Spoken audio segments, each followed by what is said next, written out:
following is a presentation of the Belly Up Sports Media Network.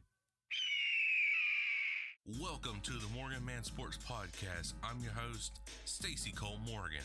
Here on the MorganMan Sports Podcast, we talk Atlanta Falcons news, pregame predictions, and all other news surrounding the Atlanta Falcons. Touchdown, Atlanta! Also on the podcast, we talk Call of Duty League, esports, covering Roster Mania, major predictions, COD champs, player trades, and much more to get you ready for every single CDL weekend. Scuff goes through, and Scuff snaps, wins the one-on-one in optic with the reverse sweep. If that sounds good with you, put on your Falcons jersey, grab your gaming headset, and let's get this show started.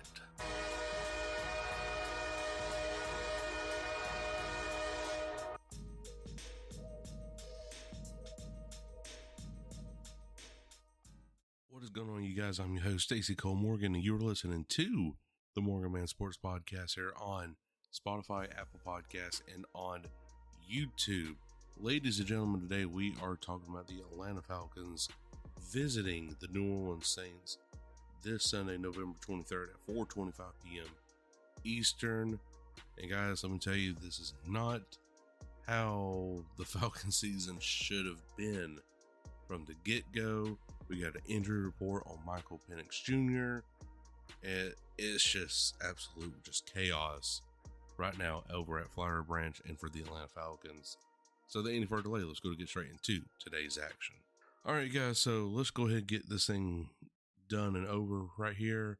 Michael Penix Jr. is out for the season, ladies and gentlemen, and Kirk Cousins will step up as QB1 for the remainder of this 2025 season. Not how a lot of people played it out to be. And me and a lot of fans were definitely disappointed for sure. And injuries has definitely been a huge thing eating up the Atlanta Falcons right now. But yeah, Michael Penix Jr., he went out with a left knee injury. And that's not good. And this is his, sixth time right here. Someone had to actually tweet me the exact number, but I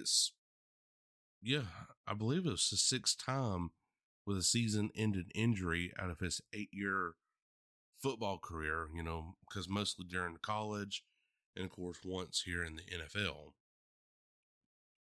That's not good.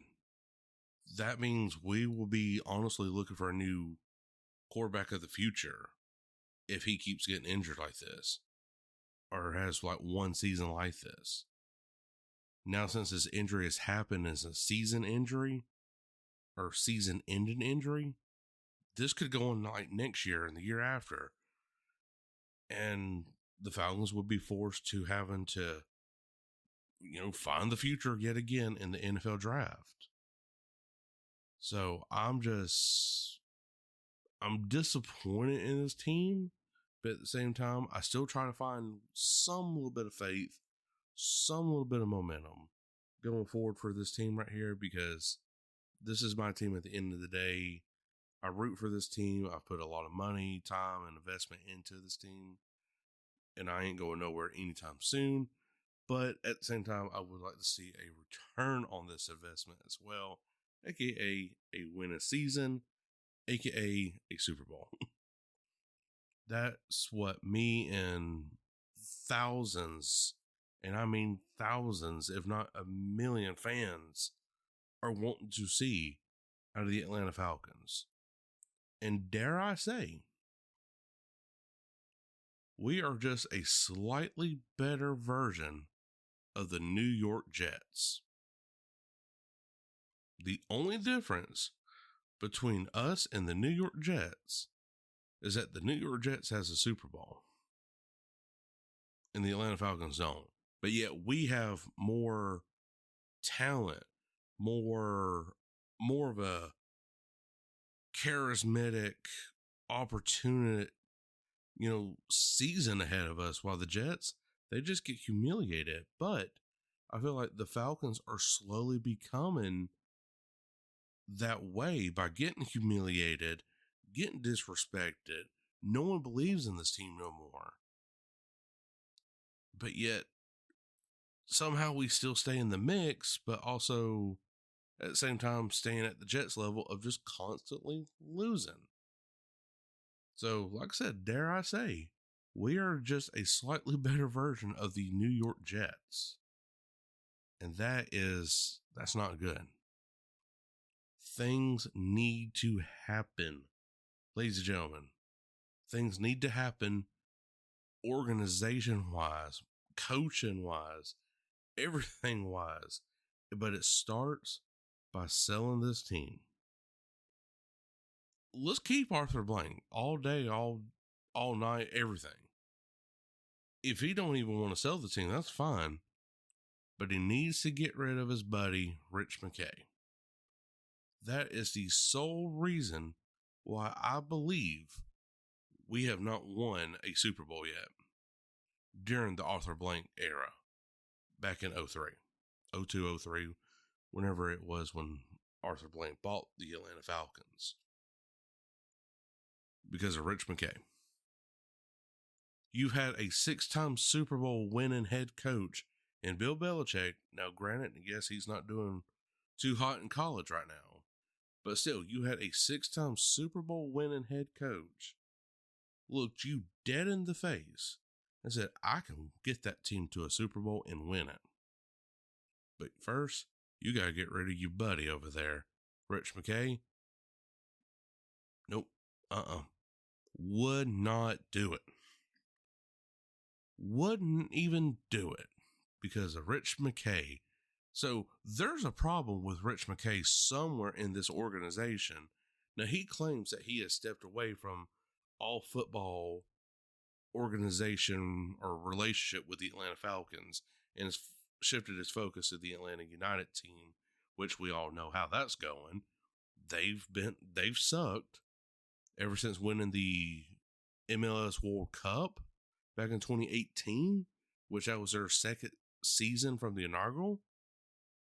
Come on, guys. Like, Rich McKay's a problem, and he's got to go.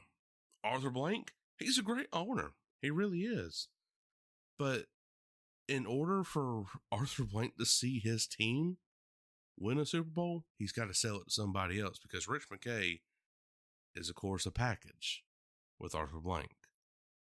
They're co-CEOs, needless to say. So that starts right there. And then second, it goes to the coaching staff. Raheem Morris, like I said, I hate to call for people's jobs.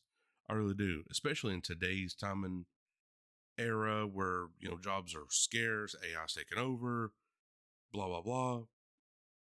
Raheem is just not it. He's not it for the Atlanta Falcons. I felt like Dan Quinn honestly was our answer. Just Dan Quinn needed more resources than what he had. But again, Rich McKay never let him have it. Now, Kyle Shanahan, we can all say what he wants to on that. I really do like Kyle Shanahan, but he did blow our chances at that Super Bowl because he knew he was getting Jimmy G at the 49ers at the head coaching position back in 2017-ish, right in there, right after our Super Bowl season. So we can all say that was an inside job right there done by the Patriots and the NFL organization. But still, I think Dan Quinn was our answer. He just needed a little bit more resources than what he did at the time. So coaching staff, and then it comes down to player personnel. We're getting somebody who is not only a veteran, but is willing, and I mean willing, to accept the fact that, look, you are our starter for 4 years. But as soon as those 4 years are up, pal, we're putting the rookie in. He's going to be right on that bench. He is studying every little detail about this offense and how you play the game.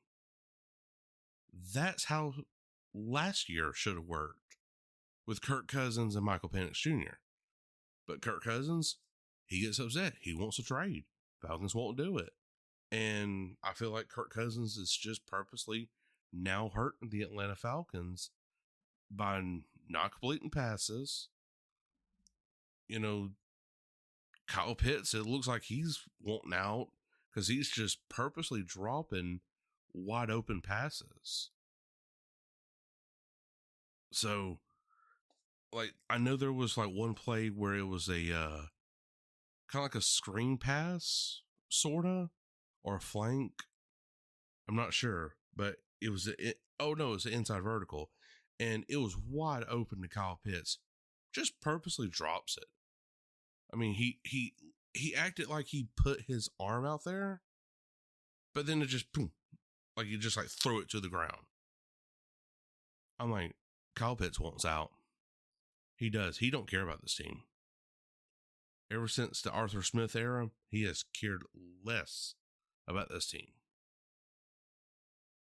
And now we got Drake London. He's a week by week decision, or day by day, I should say.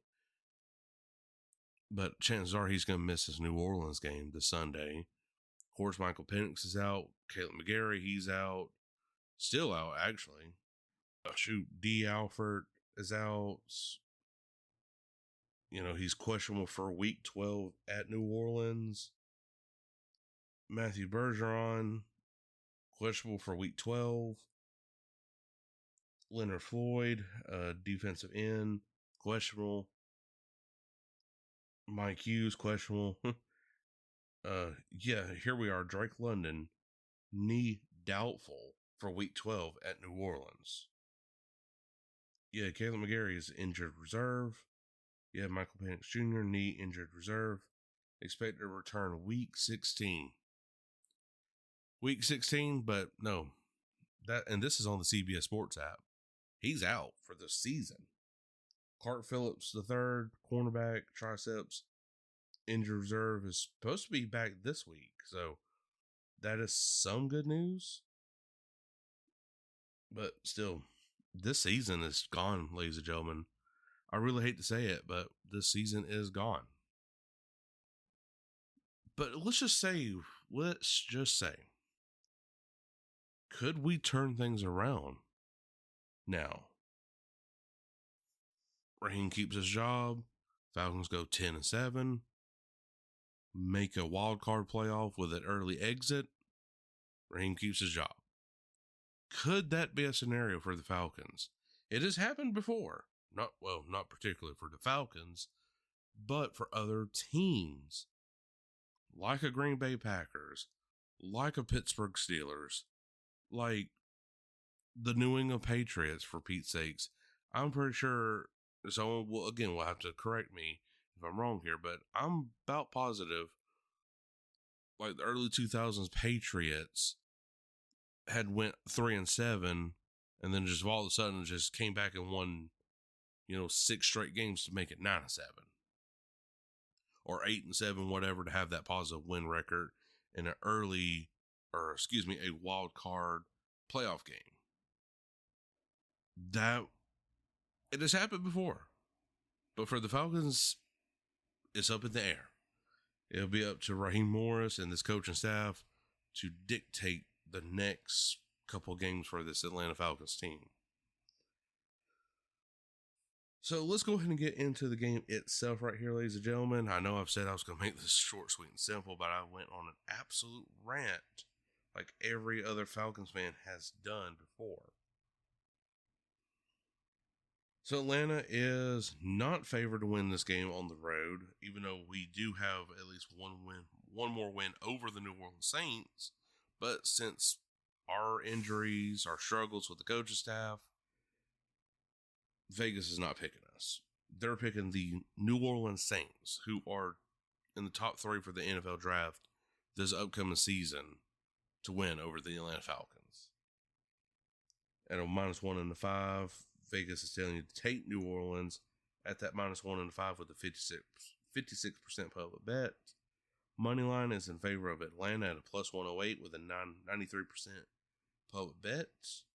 Total over and under is 39.5 at the current with a 64% public bet. stats. I go over overall team stats, not individuals. This Falcons offense versus the Saints defense. So Falcons offense is 16th overall, 17th while passing, 13th while running. Definitely has digressed a lot from being a top 5 offense. Saints defense is the 10th best defense in the National Football League, 6th against the pass and 21st against the run. So definitely got to get Bijan developed early into this game, along with Tyler Algier.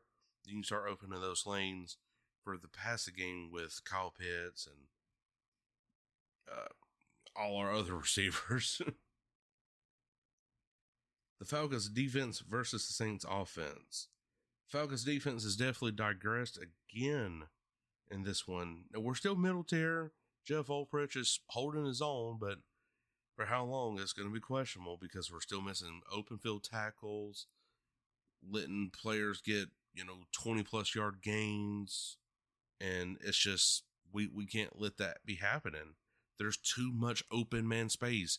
Get in his face on defense. Nick Saban would say it best. Get in his face. Make him blind. Don't let him catch that ball. And keep your hands off of him. Because then that'll force, of course, the I forget the call. Defensive pass interference. There we go. Yes. I almost forgot my football terminology there for a second. But anyways, Falcons defense 17th overall in the National Football League, 9th against the pass. So we're behind the Saints with them being 6th. 27th against the run.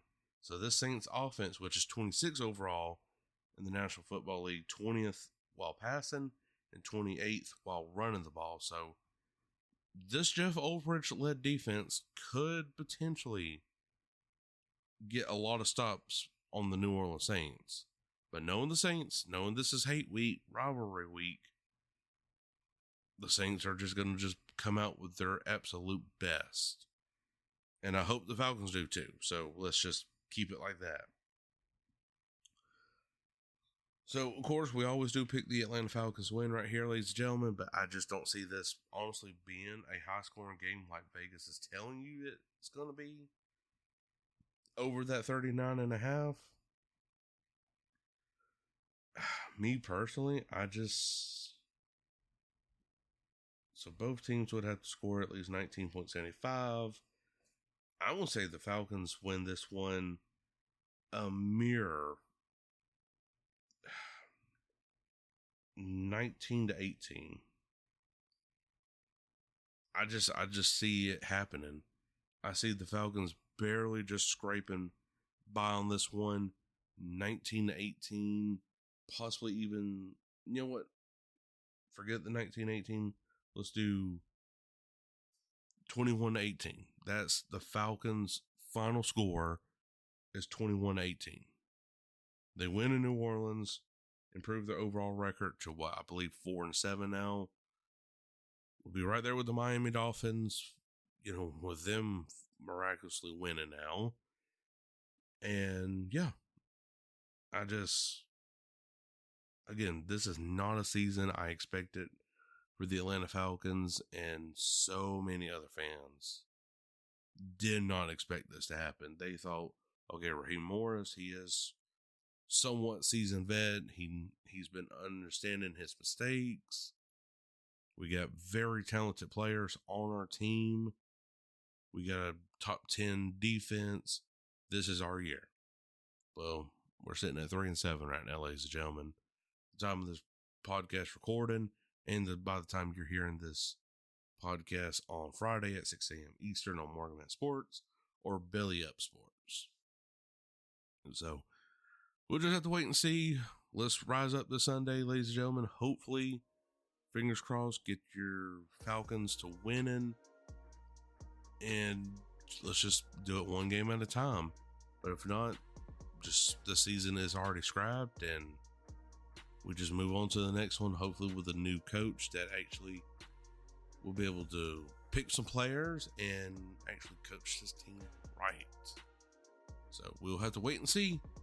But anyways, guys, I hope you did enjoy. And if you did, make sure to like button wherever you are listening from, iHeartRadio, Spotify, and Apple Podcasts on the Belly Up Sports YouTube channel. But until then, I'm Stacey Cole Morgan. Catch you all later.